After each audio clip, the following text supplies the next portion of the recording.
Maligayang pagdating sa Museo ng Kasaysayang Pampulitika ng Pilipinas.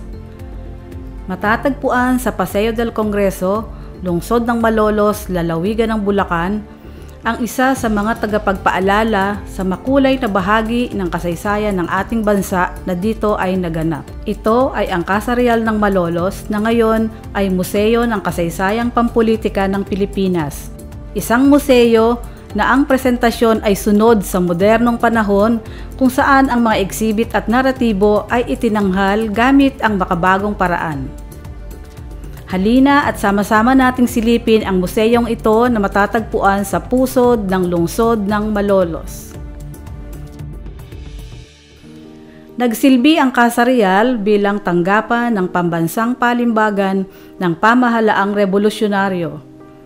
Ang limbagang ito ay ginamit mula 1898 hanggang 1899 sa pangangasiwa ni Zacarias Fajardo, direktor ng palimbagan. Matapos ang digmaan laban sa Estados Unidos, iningatan ito ng Bulakenyong revolusyonaryong si Mariano Crisostomo sa kanyang imprenta Plaridel sa Malolos, habang naging gusali ng pamahalaang bayan ng Malolos ang Casa Real.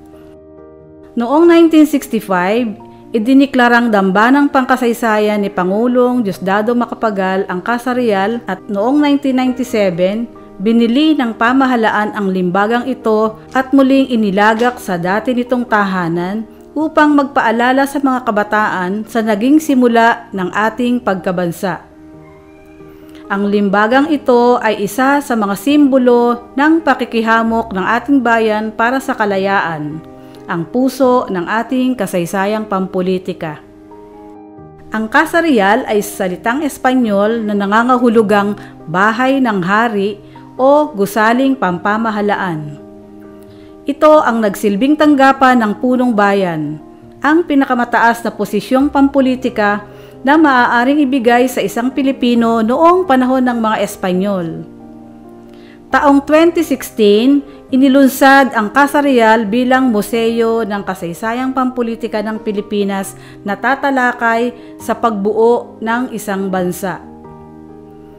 Matutunghayan natin dito ang salaysay ng pagkabansa na inumpisahan ng ating mga ninuno at mga kasamang pagpapahalaga sa kapatiran, kalayaan, pagkakapantay-pantay at karangalan.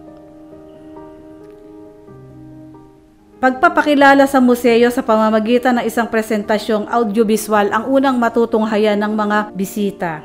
Binubuo ng 5 galeriya o bulwagan ang museyong ito na naglalaman ng mga display na isinagawa sa iba't ibang pamamaraan. Ang unang bulwagan na pinamagatang kaginhawahan ay tumutukoy sa panahon bago dumating ang mga Kastila sa ating bayan.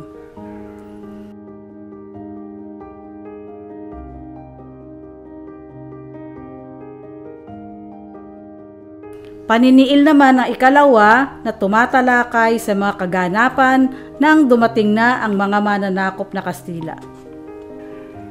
Pagbabangong puri ang ikatlong bulwagan na nagpapakita ng unang yugto ng himagsikan at ang naging bahagi ng ating kabundukan sa ating pagkabansa bilang kublihan o ilihan ng mga revolusyonaryo tuwing may gulo sa ibaba. Pagbubuo ng bayan ang bulwagan na naglalaman ng mga naratibo tungkol sa mga kaganapan sa ilalim ng pamamahala ng mga mananakop at panunungkulan ng mga naging pangulo ng ating bansa.